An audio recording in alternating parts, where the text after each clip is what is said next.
It's yet another day on Little Bear, and the wind has picked up a little bit today, blowing out of the south. Nothing significant, but it is blowing. So the first thing I did when I got back to the boat today was to put on another coat of epoxy. So that's 3 coats of epoxy on the boom kit and 2 on the bowsprit. Looking actually pretty good. So the next step, I've got to put 1 more coat on the bowsprit, and then I will be putting on. Have a look. So just so far, it's shiny.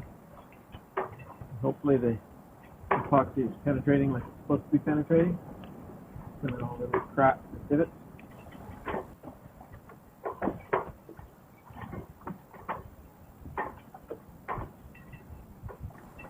And those pieces of wood look 1,000 times better than they did.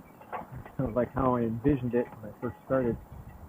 I'm looking forward to getting the rest of the paint painted, and then my little boat will look like new, like it was supposed to when I started. So I can't really do anything on the deck today. I wanted to sand off some of the old non-skid, but with the epoxy being fresh and wet, I don't want any dust getting into the epoxy. That would be a nightmare. So I'm going to go do some work inside. So let me show you what I've got going on. So I've got 2 projects going simultaneously, and they're both basically the same. That's to get the sinks reinstalled, one in the head and one here in the galley.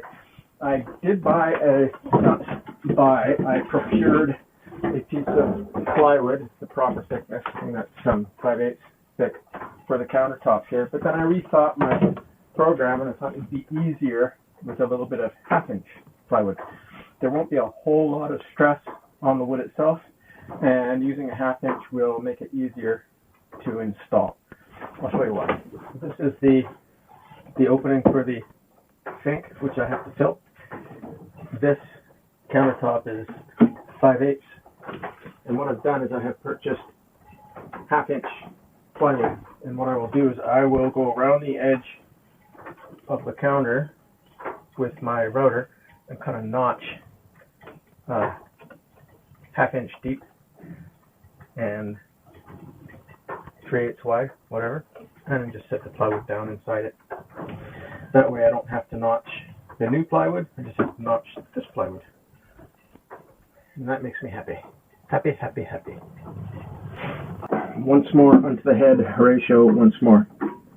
So after giving this little problem a lot of thought, I decided what I'm going to do is use 1/4 inch water hose and a longer piece of it from underneath the sink through this little board here, cut the 1.5 inch sanitation hose back to fairly short,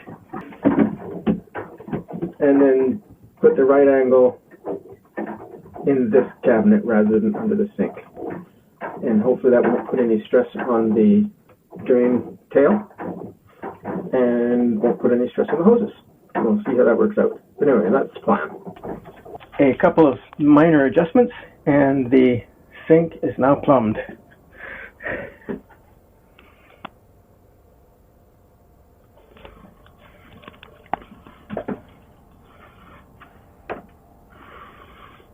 I need to clean that up a little bit, wipe up some of the dirt and sawdust and grime that I managed to get on the counter while I was working.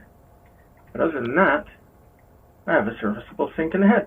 So now it's time to turn my attention to the galley.